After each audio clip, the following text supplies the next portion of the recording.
It's good to see you all again. Thanks for having the patience to show up for yet another session. We're halfway there. I hope you all slept really well. I myself have been up since 3:30, so I'm feeling remarkably virtuous and also slightly giddy. So, in our last session, we were talking about interior simplicity and how poverty can strip away the complex set of ambitions and agendas that result from the mall effect, that listening to multiple voices coming from different directions, trying to tell us what we should be doing. Go to the gym, go to work, spend time with your family, do something else. But those voices don't just tell us what we should be doing. They also try to tell us who we are. And by listening to those voices, we can build up a complex set of illusions about ourselves that constitute what's been called the false self. Is the false self a familiar term? Yeah, okay, yeah, right. Now, I'm not asking if your false self is familiar to you. I would say, and Thomas Keating and other people who have written about the false self talk about it as the product of having gotten sort of stuck in that infantile period in which the world revolves around you. Of necessity. I mean, babies have to be that way because they're helpless and they have all these needs. And so, everybody around them is all about their needs. It's just that we don't quite grow out of that as much as we ought to. And so that's one kind of aspect or one source of the false self that's been talked about quite a lot. But as a sociologist, I would just kind of like to bring in that side of myself at this point and say that I would add another kind of source of the false self. Sociologists have classically talked about the looking glass self. Charles Horton Cooley was an early sociologist who said that our self we come to know ourselves and even construct ourselves through our interactions with others. And so if other people, are always calling you up and asking you for dates, you can figure you're probably pretty attractive, If they're edging away from you at parties and going to refill their drinks, then you can probably figure you're somewhat socially awkward. And so we learn who we are in these interactions, and as they accumulate over a lifetime, that self actually gets constructed as well. And so I think that both of those sources of the self, both our kind of our psychological origins and kind of the egocentrism of infancy that we don't really get out of sufficiently, and that looking glass self, that process of seeing ourselves mirrored in others and then using that to tell us who we are, both of those can introduce distortions in our sense of self. Because, for instance, I mentioned that yesterday that one of the voices coming out of the mall is you should go to the gym and get into better shape so you'd be more attractive, And that's possibly a distortion, because maybe what I should be doing at that given moment, at least, is working kind of on something a little deeper than that. Not that there's anything wrong with the gym. But anyway, both our sort of internal baby and our view of these different looking glasses can introduce distortions into our sense of who we are. And so, as Keating and others have suggested, in order to arrive at any kind of authentic spiritual life or authentic life, we have to dismantle all of that. We're going to have to let that be pulled apart. Because you can't live an authentic life out of an inauthentic self. It doesn't work that way. And this is something that, as I mentioned, I've been thinking a lot along these lines because I'm working on a new project, a new book that is very much about these kinds of processes. So there's a close connection, I think, between poverty and the self. Partly for us as Franciscans, because that's so much, the core of who we are. That's our call. That's our charism.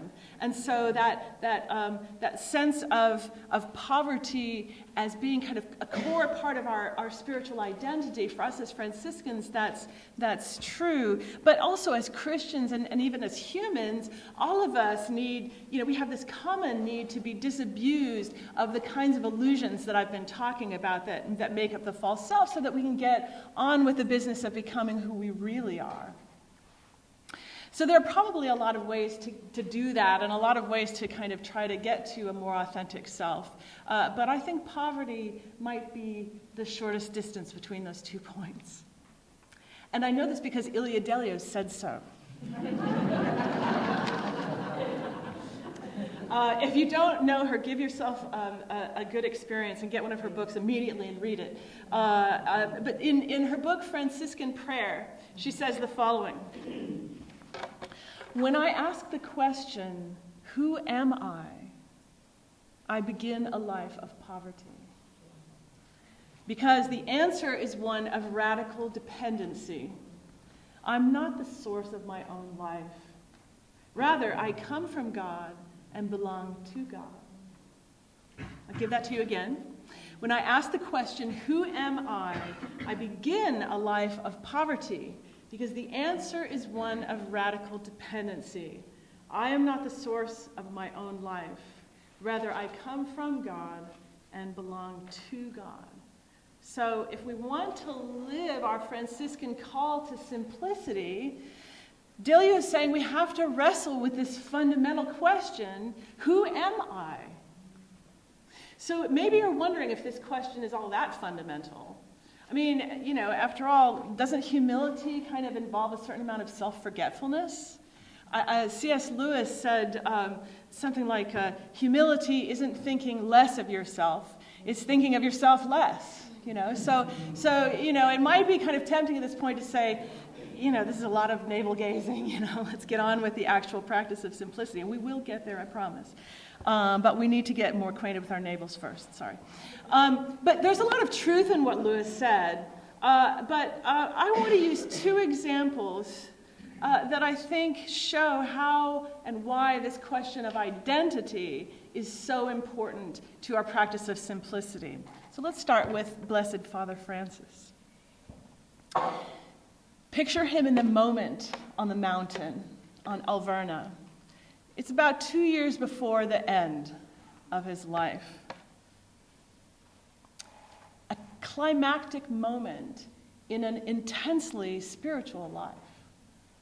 And what did he pray at that moment? He said, "My God and my all, who are you, my sweetest Lord and God? And who am I, a poor little worm, your servant?" I love that. Who am I? This is what Francis was praying at this climactic moment of his life. And the stigmata were God's answer to that question. You are one with Christ. You are so closely identified with him that you mystically participate in his passion. That's quite an answer.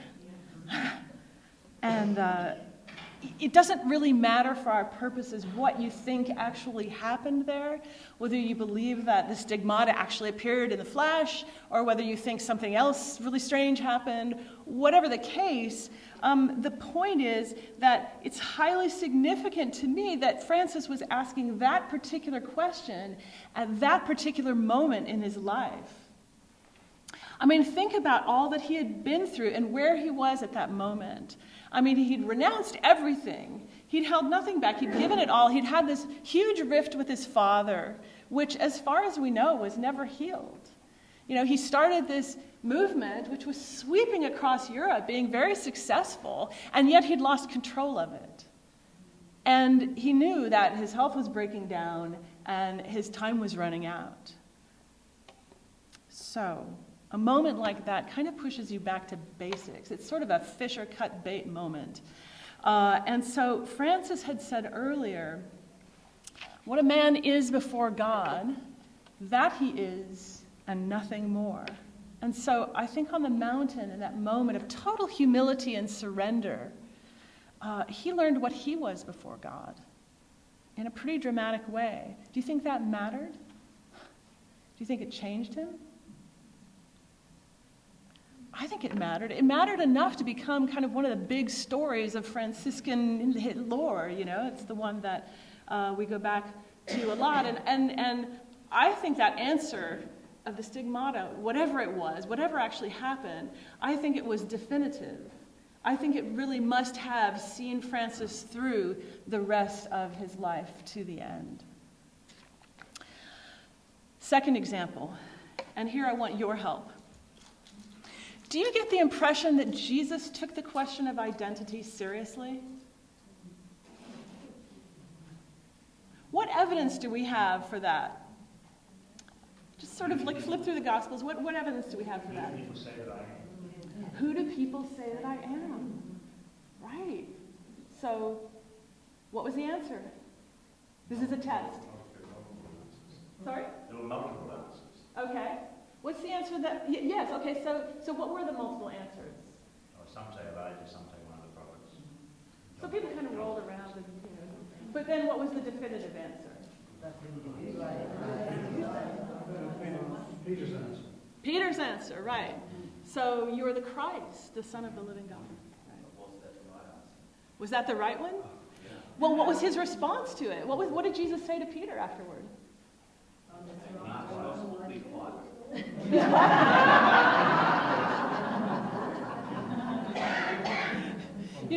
Poor Peter, as soon as he got it right, he gave the answer. Jesus blesses him, and it's a moment of blessing and then a moment of a new call. And then, of course, Peter, the wheels fall off. He goes completely wrong, and, then it's this humiliating defeat. But, he came around. Some commentators would say in Mark, that was wrong. It wasn't the right answer. So what was the right answer then? Son of Man. Son of Man. Well, some people would say that Son of Man is actually a more lofty title than Son of God. But we could probably debate that all day. But Jesus was, the point is that Jesus was asking the question. And so it seemed to matter to him who people thought he was. What other evidence is there that it mattered to Jesus? All those I am statements. Yeah, all those I am statements. I am the gate. I am the living bread. I am, what else? I am the good shepherd. I am the light of the world. You will die in your sins unless you believe that I am. And actually, in John's Gospel, right before Jesus launches into the bread of life discourse, somebody asks him, well, what do we do to do the works of God? And Jesus says, believe on the one God sent. In other words, he's saying, it seems to me what he's saying is, recognize me. Just recognize who I am. So I think you could make the case that throughout the synoptic Gospels, that question of who do you say I am is kind of the key question of the Gospels. And so, have you noticed that the Gospels are not like the creeds? The creeds tell you who everybody is and like what you're supposed to believe. But the Gospels don't do that. The Gospels just tell the story and then invite you to answer that question for yourself. I mean, they keep kind of coming back and asking you, who do you say that Jesus is? But I think it's fair to turn that question around and say to Jesus, who do you say that I am? If we have the nerve. Interestingly, on the bit in the I am statements in John's Gospel, John's Gospel, and this idea of recognition, in that Gospel, both Peter and Martha of Bethany make confessions of faith, right? Because, Peter says, well, we believe you're the Holy One from God, and Martha says, when Lazarus has died, Martha says, Yes, I believe that you are the Christ who was to come into the world. And yet, it's Peter that we remember as, being given the keys to the kingdom, and Martha's only remembered for fussing around in the kitchen. I think that's kind of sad, don't you? I mean, she made as powerful a confession of faith as he did, as powerful as anything right up to Thomas's "my Lord and my God." And yet, Martha's just the one who was bitching in the kitchen. Okay, end of feminist moment. For now. In fact, I think you could say, I'm not a church historian or indeed any kind of historian, but I think you could say that the first few centuries of church history were pretty much devoted to this question of who is Jesus. That was kind of item one on the agenda for an awfully long time, and there was a lot of hard feeling about that. But at any rate, in fact, it goes back further because, back to Moses, when God first revealed his own identity to Moses, it wasn't "I say," or "I think," or "I do," or even "I command." It was a statement of God's being who God is. So do you think God takes this idea of identity seriously? I think so. But here's the point that I'm kind of lurching toward. We are made in the divine image. So if God takes his own identity seriously, if it was important to Jesus for people to understand who he was, I think it's also important for us to understand who we are.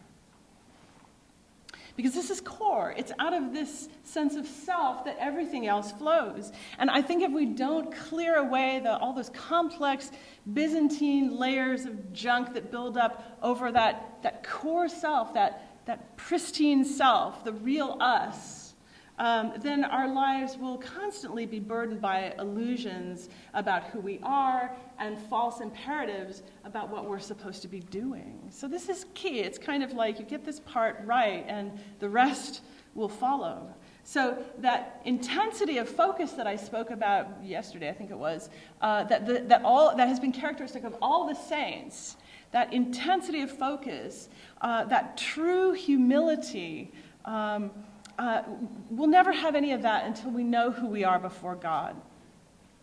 Until we allow poverty to strip away all of the extraneous crap that builds up and force us to the end of our resources so that we can come before God with empty and open hands. And in other words, when we're ready to hand over the only self we've ever known and let it die, then we'll be ready to receive back in return the true self, the true person that we're created to be.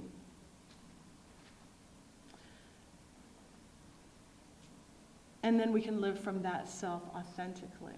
So, another question for you. What do you think it means to live authentically? What does that look like in real life? Sorry? Oh, what do you think it means to live authentically? What does it look like in real life? Might make it concrete by thinking of people you know who you think live out of an authentic self rather than out of their false self. Yeah. They're always the same, whatever wrong they're doing. Oh. Okay, so there is a consistency. They're not, that's interesting because it seems to me like that would characterize someone who's not being bombarded with the different messages, but who's figured out where the one signal comes from that they're going to tune into. So they're always acting in a consistent way. I like that. What else? Yeah.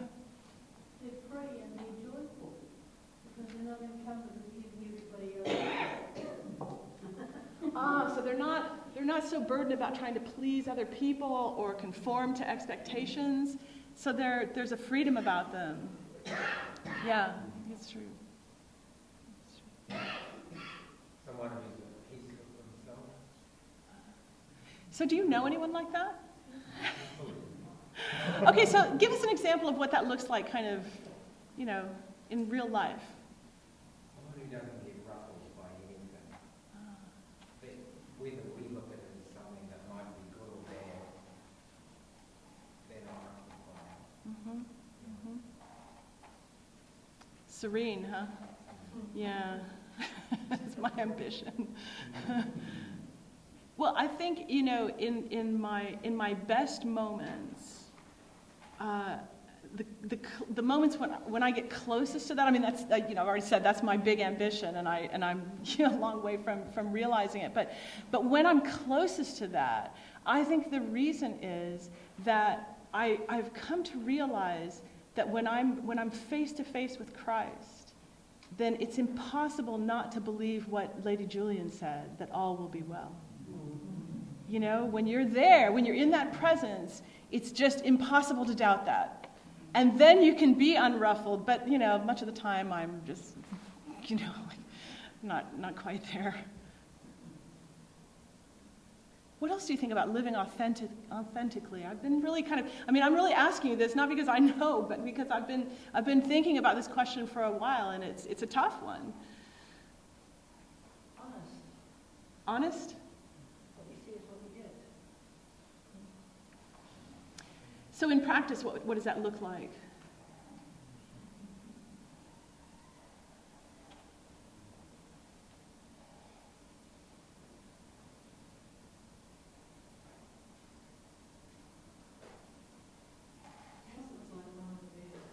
I'm sorry? I guess it looks like a mom and a dad. A mom and a dad? What do you mean by that? Really nice, caring, honesty, and who watch for the children. So I see authentic being as being someone that I look to give me next. Uh-huh. I think for me it's the mom and authentic. Okay. I'm not a parent, so I don't really know what I'm talking about at this moment. But I do think that being a parent is so hard, at least at points, that it kind of forces you to some kind of authenticity. Maybe not all the time, but parents, unless they're really seriously broken, messed up human beings, parents really do get the love that goes with the job, and it's not that it doesn't get terribly tested, but there's something really genuine about that. I mean, I think of all the human relationships that really is authentic, where the investment is really authentic and really goes deep and is really, is not something that just kind of comes and goes, but is consistent. The love of parents for their children is probably the best example I can think of, which is probably why we talk about God that way. Yes. Yes. I'm thinking that authentic, Jesus must have seen babies and little children as living authentically to tell us to go back to be as little children. So spontaneous and open and curious and joyful and all sorts of things that we see in the young child. Yeah, so babies too, or young children, they haven't really learned how to play psychological games, and they haven't really learned how to be passive aggressive and do all that kind of stuff. Well, okay, they have their moments and they certainly learn it fairly rapidly, but there is a kind of simplicity there that we admire, isn't there? I mean, some of us, are better with kids than others, but those of us who don't relate all that well to kids kind of look for it in animals. But I learned so much from my dog, my dear departed Abby, she was probably the only one in my life who loved me in a completely uncomplicated way. She never asked me awkward questions. She never asked, well, what do you do when you're not here? She was just glad to see me when I got back. She just, she didn't know I was a sociologist. She knew I was somebody who went for walks with her. She was so, she had that kind of simplicity that if I were more of a kid kind of person, I would probably find in children, and obviously Jesus did. I think authenticity also has to do with being human and admitting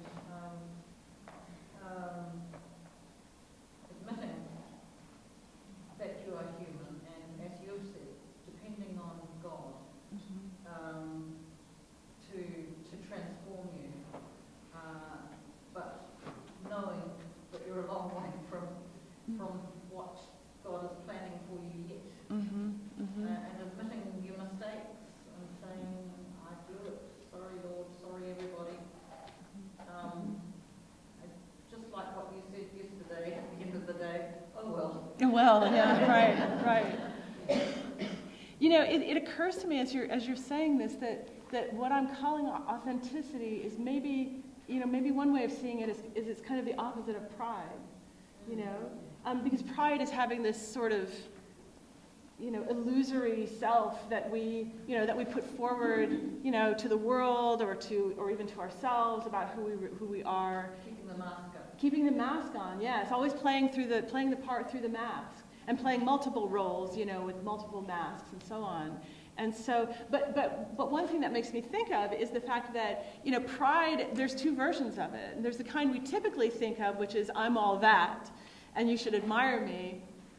And then there's a kind of flip side of pride, which is I suck, and I'm so bad. And people, you've probably known people like that. Some of us have been people like that, where they're so self-deprecating. And I apologize in advance for this expression, but I've heard it put like this: that one form of pride is I'm the center of the universe. And the other form of pride is, I am the piece of shit at the center of the universe. Yeah. So that kind of communicates the idea, right? That as long as I'm focused on how bad I am, and always talking about that, I'm always talking about myself. And so, that's something that, I've seen it in myself and I've seen it in other people. It's also a mask. It's also a mask because it's a kind of mask, a kind of false humility that we put out there it's almost like a protective shield, so that if I put this shield out there that has the list of my faults and shortcomings on it, then nobody else can get to me first. I'll criticize myself before anybody else has a chance to, and then nobody can criticize me. It's kind of deft. It's kind of a neat trick. Except that it's inauthentic. It's not who you really are. It's another version of the false self. And living out of that is just it's not where God wants us to be. Yes? While the conversation's been happening, what's come to mind for me is that more often than not, it seems to me our biggest fear with the relationship with God is that God knows who we truly are. And we're not sure we want to know or if we can cope with that. Yes. And so yes. within this discussion about authenticity, it seems to me the sort of interior mansion stuff that Teresa Avila spoke of, a sense of more open to trusting God's love so that I can accept who I am as much as God is able to help me. And that the truth sets us free, and that the authenticity comes with accepting not just that we're human, but that who we are is created in the image of God, and God celebrates that. And that sets us free to live a different way, not putting ourselves down, not seeing ourselves as something that we're not, but embracing God and ourselves as somehow part and parcel of the same thing. Yeah, I think that's exactly right. I love that, and it takes a process, though. I mean, it's like nobody's really ready for the whole reality all at once. And if you think about hard realities, our minds, our psyches have ways of preventing us from taking hard realities in all at once. So, if there's a sudden death, for instance, we just kind of go numb because too much feeling at that moment would kill us, right? And so we're afraid that, like if we could really see ourselves as God does, that it would just flatten us. But what I love about Teresa is that, she talks about how there is a process. There's a process that God takes us through, and ultimately the point of that process is to be face to face, and to be in that place who we really are, and that be okay enough that we can perhaps start thinking of ourselves less, because at that moment it's God we want to be thinking of. But I don't think we can get there until we've dealt with who we are. You can't sort of leap to the end of that. You can't get to. It's a good place to get to, but you can't get there prematurely. Yeah. I've just been thinking as others are talking, I've got a bit of a ministry in my parish where there's a house that is a residential home for Down syndrome people. Mm-hmm. And I take a regular communion service to them, and they would be the most authentic people that I know. Oh, yeah. How do you see that in them? Just the comments that people have made. There's an honesty, there's a joy. They know exactly who they are, and what their relationship is to God, and the relationship God has with them. They're just, nothing seems to trouble them. Yeah. They just get on with life. Yeah. Wow. What an immense privilege for you. Level of authenticity that I wouldn't have known otherwise, not without them. And so I really like your comment about it's not just about me. This is a social thing. This is interaction. And so you're familiar with the idea of now but not yet. So Christ redeemed the world, that's now done, but it's not yet fulfilled, right? So we have this constant tension between what is and what we are yet to fully experience. Okay, I'm going to give you my very favorite, currently at least, my very favorite verse in the Bible, which has this kind of now, not yet thing going on. It's 2 Corinthians 3:18, and it says this, "And all of us, with unveiled faces, seeing the glory of the Lord as though reflected in a mirror, are being transformed into the same image, from one degree of glory to another." All right, one more time. "And all of us with unveiled faces." I happen to think that veil is all the illusions and the false self, right? So with unveiled faces, seeing the glory of the Lord as though reflected in a mirror. Remember the looking glass self? Yeah. Seeing the glory of the Lord as though reflected in a mirror, are being transformed into the same image from one degree of glory to another. So,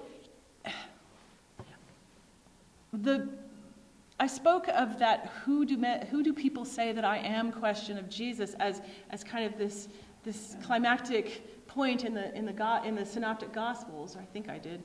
Another climactic moment, kind of the big one short of the actual resurrection, is the transfiguration, right?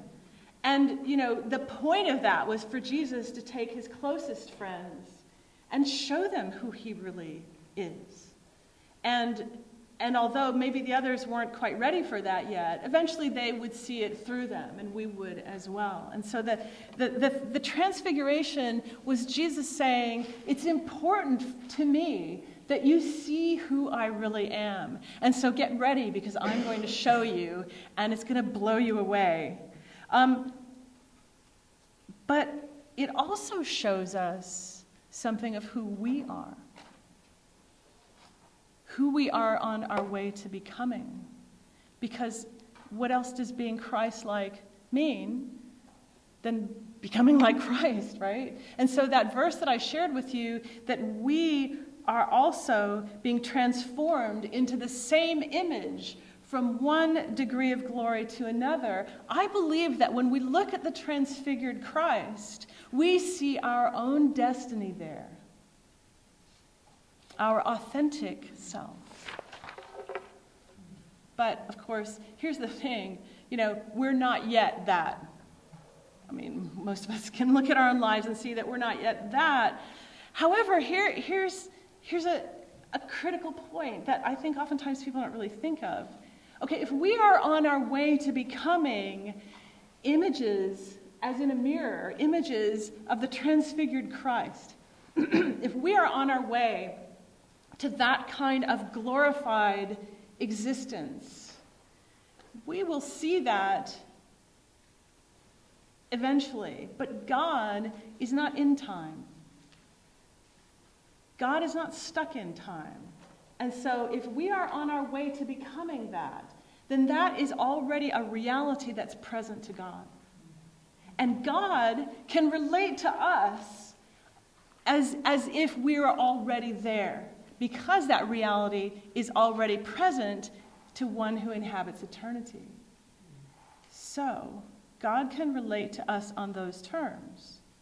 So when we enter eternity through prayer, through the sacrament, then we can be with God as that person we are becoming, as that person we're meant to be, our transfigured self. Because what we are before God is what we are and nothing else, as Francis said. So is that how you pray? Is that the person you are when you come before God? I would like to suggest that you try it. Try imagining your transfigured self, the glorified self that you will be when all of this process is done. Try imagining bringing that person before God the next time you enter into prayer and see what that interaction is like. I think it's tremendously exciting and liberating. Thomas Merton spoke of a point vierge, a virgin point, a point vierge, the virgin point at the center of our being that belongs entirely to God. It's a point of absolute poverty, absolute purity. It's that pure heart, that place from which we can see God. It's untouched by what Merton called the fantasies of our own mind or the brutalities of our own will. It's the part of us that's never been betrayed, sold out, compromised, or given away to anyone else. It's pristine and pure. I actually wonder, I mean, this may sound a little far-fetched, and maybe it is, but I actually wonder if that sort of obsessive preoccupation with virginity that they had in the Middle Ages was really a kind of being, overly literal about something like this. Because like when you read Claire or some of the other women in particular who were writing about, being virgins and consecrating ourselves to Christ, and I'm thinking, what on earth do I care what the state of your hymen is? I'm sorry, but it's not important to me. Well, I think that what they were trying to do was something that really should have been kept metaphorical. But I think they were trying to say, I want to bring before God someone who is totally pure. And so I think that, whatever our sex lives are like, we all have that pure person, that pure part of ourselves that we can bring to God. Merton adds then, and this comes back to your point, that if we could see that in ourselves and in others, it would change everything. Well, why? I mean, so what? What does it matter, really, whether we know or understand our true selves? I mean, again, it might be, you might be feeling a little impatient and longing to sort of get on to some practical stuff that we can do to practice simplicity in a complex world. But as Merton also said, if we live from the externals, from the surface trivialities of our ego and the culture and all the stuff that surrounds us, we'll never be able to be true to God or to ourselves. We'll never be able to transcend our own egotistical programs for advancing our self-interests and our own agendas and all the distortions that I've talked about as coming from the mall effect. And Jesus said, after all, that it's out of the fullness of the heart that the mouth speaks. Yeah.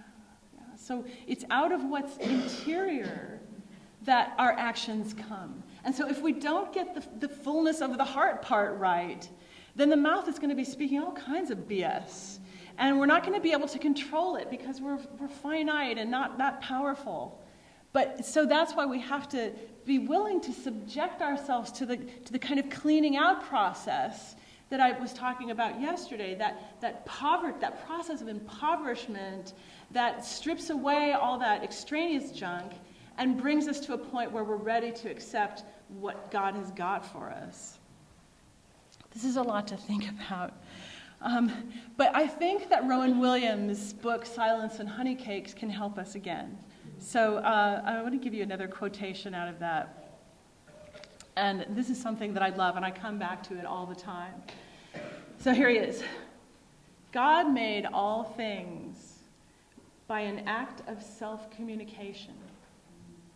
And when we respond to his speaking, we are searching for some way of reflecting, echoing that self-communication. This is the crucial part. If God has made all things by the word, then each person and thing exists because God is speaking to it and in it. One more time. God made all things by an act of self-communication. And when we respond to his speaking, we are searching for some way of reflecting, echoing that self-communication. If God has made all things by the word, then each person and thing exists because God is speaking to it and in it. So in other words, Jesus is the word through which God expresses God's self perfectly and completely. As it says in Colossians, in him dwells all the fullness of the Godhead bodily. But we are also words through which the divine is expressed. Okay. So, William says, our task in life is to figure out for ourselves and possibly for others, what word is God speaking through us to the world?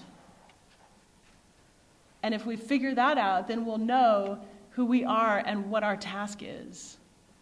So what is the word that God is speaking in and through us to the world? And I think this question kind of forms a bridge between the interior simplicity, authentic self and stuff that I've been talking about, and our outward practice of living simply in a complex world. So, your assignment now is not going to be an easy one, but nevertheless, I'll give you a couple of minutes to consider this question. Can you come up with a word or a short phrase? I mean very short, like something you could memorize in a language you don't know. Okay, so like really short, that captures what God is speaking to the world in and through you. So, what is the word that God is speaking in and through you to the world? Take a couple minutes with that. All right, I don't know if that's been 2 minutes, but what have you got? Do you find this a difficult question? Good. I'd love to ask the hard one. Yes? Loving presence. Loving presence. Okay. So as you say these, feel free to elaborate on them or not. I suppose that's what I mean, is having the courage sometimes to walk with somebody that maybe it's not clear with you. Okay. Yeah. Yes. There's more yet. There's more yet. Not just in the sense I might be getting bigger. I find when I'm walking with a lot of people, the message I hope is coming through is that it's okay to be in this space at the moment, but it's okay, hang in there, there's more yet. There's something more to come. Something to look forward to, something to hope for, something to be open to receive. Yeah. you reminded me of a phrase that was kind of rattling around in my head recently, which was the process is important and the moment is important. Cherish them both. Yeah. What else? Yes. Peace be with you. And that, for me, I can hardly do anything unless I come from a peaceful place, or time, or moment. So do you think that part of who you're meant to be is to invite people into that kind of peaceful place? Or am I not understanding? Well, they can come, they can ask, I don't invite them. I mean, if they like what they see and they want to know, how come? Maybe the invitation is sort of implicit. The instruction I give myself every night is wake up happy. Ah, yeah. At least wake up.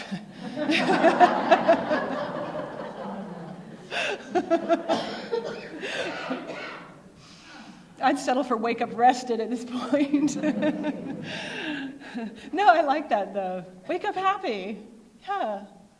So for me, it's about when you manage to catch those moments, which only happen intermittently when you're truly authentic and truly connected. And when I'm sorry, could you say that part again? I missed it. For me, what I heard you saying is, what are you when you are truly connected, truly authentic, those little glimpses that happen, which I think is the gift of children, because they are always, especially when they're very little, truly authentic, truly accepting, truly loving, truly delighted in everything. So the phrase that came to me, and it just happens occasionally, like in the middle of a railway station, and there's thousands of people, it's divine delight. Because God loves us so much, and we're loved, and so that's, I think, occasionally a gift, occasionally, just a little bit. When there's not all that temporary. Do you think that could have something to do with the fact that you were attracted to somebody like Francis? Probably. I mean, divine delight, huh? This is what I'm saying, yes, divine delight. Yeah. And it is delight not just in beautiful, but in sorrowful and, I mean, delight is everywhere. I mean, it's like holy joy. So, but it's remembering to find that. And it's delighting your potential in somebody. It's delighting the situation because there's something that is profound. Yes. My word is fairness. Fairness? Fairness, which ties up with my work, really. Teaching law to students, but dealing with people. But I think it might be more of an aspiration than a reality, and I'm not quite sure whether the reality is the same as the aspiration. Well, it's maybe a now, not yet kind of thing, Oh, huh? it is. Oh, there you go. There you go. Yeah. That needs to be put on the bottom of a newsletter, and a post about happiness is a habit, cultivated.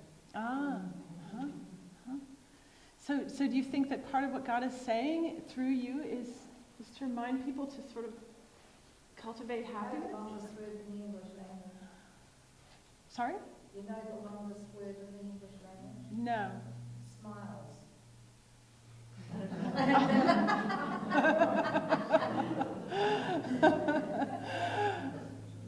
I saw somebody else over here. Yes. My word is congruence, where my worldview, my thoughts, and my beliefs match my actions. And in order to do that, I use Jesus as my model, and it's an ongoing process. And I think if you use that, then you'll be living authentic love. That kind of comes back to what was said earlier about the consistency, right? You know, maybe, do you think maybe this is what Jesus was kind of getting at when he said, let your yes be yes and your no be no? I mean, to me, that really speaks of simplicity, of not letting your yes mean maybe, and, you know, having all these kinds of complicated, you know, things that you're saying that people are supposed to interpret somehow, you know, being direct and consistent and congruent. I think I'm just sort of getting that was what he was talking about, because it's always, that statement's always kind of mystified me in the past. What else did you come up with? Yes? Steadfastness, okay. Being grounded, faith. There's a lot more to explore in that, but So have you seen in your life, if you don't mind me just sort of following up, have you seen yourself encouraging people in that way to persevere, to be steadfast? Yeah. What else? Yes. Forbearance and love. Forbearance and love? Yes, but it's a work in progress. Well, and they all are, right? Yeah. Passion with compassion?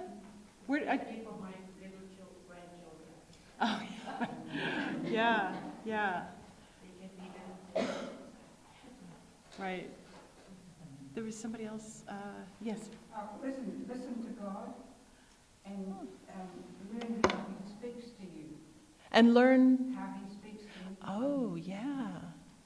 So how does God say that through you, if you don't mind my asking? Say it again. How does God say this through you? Is this something that you maybe model to other people, that they should learn how to listen for God's voice or something like that? There's times when I've listened to God, but I haven't interpreted it, that He was speaking to me, and I made the wrong choice. Okay. So I think it's very important that I learn how He speaks to me through various means, and help others to see Him. Okay, yes. Okay. Through different means, it's different for different people. Right, definitely. Yes. There's somebody else in the back? Yes. I've been struggling with my false self and my real self, trying to come up with it. So I've chosen the bumper sticker that used to be around, who I'll be patient with when God hasn't finished me. Right. I would like a bumper sticker that just said now but not yet, and let people try to figure out what it means. Yes? No, you're just scratching your head. Yes. I'm sorry, say again? Insightful, refreshing. God, I just feel like curling up at your feet. It sounds so restful. Insightful, refreshing. Okay, here's part 2, and I think this you'll find this a bit easier than part 1. How does the word that you came up with, or the phrase, or the words, compare to the words that you typically say about yourself? So the words that God's speaking in and through you, how do those compare to the words that you usually use about yourself? And we don't need to, take a whole lot of time over this. Just think about it for a moment, and then I'd love to hear what you have to say.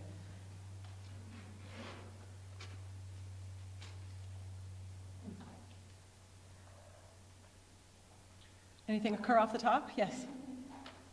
I don't speak it to myself, I do it. Okay. Wait, I'm sorry, I think I didn't understand that. I said before the word peace be with you. Oh, yeah. I don't speak that to myself. I do it. I do things that are peaceful. Oh, okay. Make me feel peaceful. Okay. I don't actually tell myself, it just happens. Mm-hmm. Okay. Great. So it sounds like that sounds fairly consistent. Yeah. In the back? Yeah. Huh? Okay. My words were, they're quite clear. And when I see people, especially people who run me up the wrong way, I've cultivated a habit of thinking, this idiot is someone for whom Christ died. And he's working in you, and he's got a lot to do. He's still working in them. They're not the finished product yet. This idiot is someone for whom Christ died.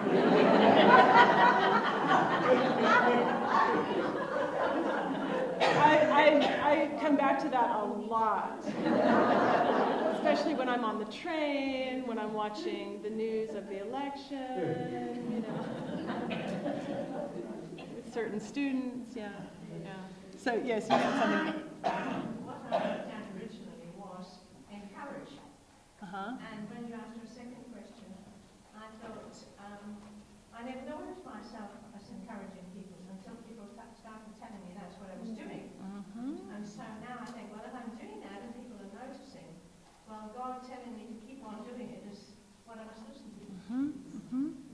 That's exactly the process that I was trying to describe earlier about the looking glass self, where you see who you are in the ways that other people react to you, that you learn who you are in that way. And so I think that, sociologists don't talk about this as a spiritual process, but I think we could certainly understand it that way.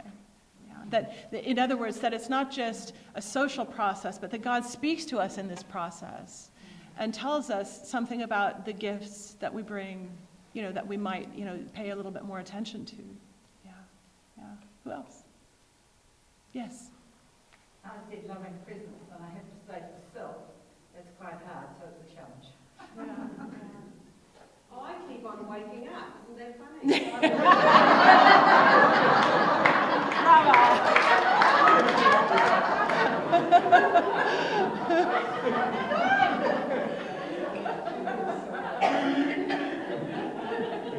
And lucky for us.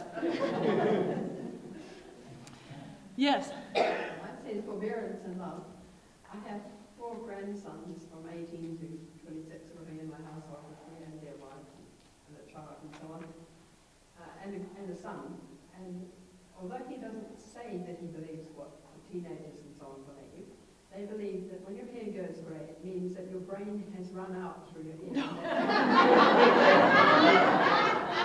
That's why it's like black balls rather than run out through it. And they frequently treat me in that manner, that the brains will run out now. And that's why I said forbearance and love, and that's why I said it's a work in progress, because my brother did teach me to box when I was young. Oh, yeah. Wow. That sounds like that could be very handy. Another true confession. I gave up babysitting when I babysat my godson and his 2 older siblings, all of whom were in diapers at the time. And I was 24, I think. And so their mom, having 3 kids in diapers, some of you know what that's like, but she was pretty frazzled. And so she begged me to babysit them while she went off to do some errands that she had to do one day. And what I discovered, which many have discovered before me, is that when you have 3, you run out of hands, and so you completely lose control of the situation. And so the oldest was the ringleader, and he had them all running off in completely opposite directions. So finally, I turned into a sort of border collie, rounded them up, and sat them on the couch, and smacked the first one across the face. Yes. It was a long time ago. People still did that then. Not very many. No. It was not my finest hour.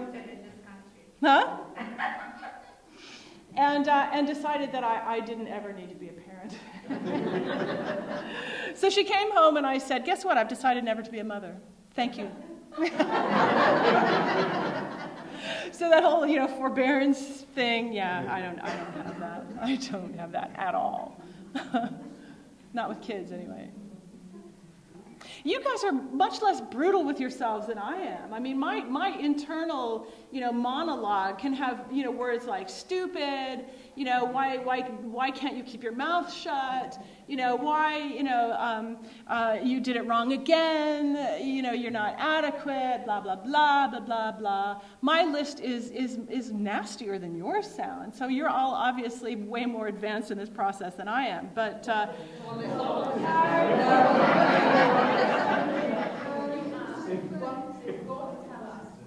yeah, but then I asked about what were the kind of words that you typically say about yourself. Maybe I didn't make a question clear enough.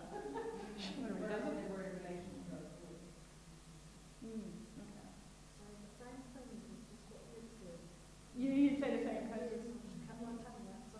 Yeah. Well, so I don't think we need to redo the exercise, but you get the idea. I mean, if I'm saying, stupid, inadequate, blah, blah, blah, I actually think that I've come to believe that the word that God speaks through me is passion. And and that's why I wrote a book about passion. God in the Dark is all about that. And so I guess what I'm getting at is maybe we need to kind of turn the volume down on that internal stuff, on all those words that we can come up with about ourselves, the critical, deprecating words about ourselves, so that we can hear that much better the words that God is speaking through us, because that's where the authentic stuff will be. That's where the truest commentary on us and ourselves and our lives is going to emerge and be found. So, living and relating to God from that still point, that point vierge, which we come to know, I believe, through poverty, I think that's our best shot at living authentically in the world. That purity of heart is something that sometimes I feel I need an archaeologist to come and excavate that place so that I can go dwell in it, you know. But imagine what it would be like to date a completely authentic person. It might be terrifying. Somebody who let their yes be yes and their no be no. I don't know if I could handle that. Fortunately, I'm married, so it's kind of an academic question.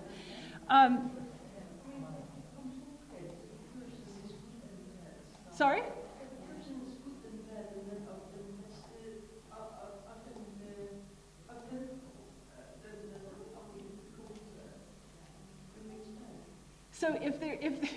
So are you saying that if you dated a person who was completely authentic, however much, and they're good in bed, you could probably hang in there? Possibly.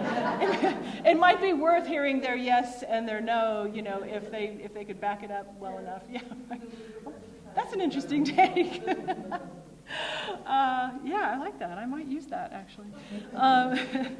But I think history is, fortunately for those of us who couldn't handle dating a completely authentic person, history has only known one person who lived that out completely and perfectly, which of course would be Jesus himself. But I think this is why we find him so irresistible. You know, I mean, over 2 millennia, people have longed just to see his face, you know? People have lived to please this person whom they've never seen in the flesh. People have willingly gone to terrible deaths for his sake. I mean, what kind of person arouses that level of passion? Can you imagine all that charisma housed in a human body? You know, Franciscans are nothing if not incarnational, you know? And so I find that the idea of the God-man breathtaking. And so imagine what it was to see that really illuminated in the Transfiguration. I mean, it's no wonder that you know, only a few of the disciples that apparently Jesus really trusted with that kind of experience were up for it, at least at that point. But my point is that this is our destiny too. That transfiguration, that each of us has actually been invited to our own transfiguration. And so, for our last session, what I'd like to do is bring this full circle and come back to the question of external simplicity in a complex world and ask the question, how do people like that, authentic people who have really found that point vierge, that still point, and can live from that place, and can relate to God from that place, can pray from that place, how do they live in the world? So we'll do that tomorrow. Thank you.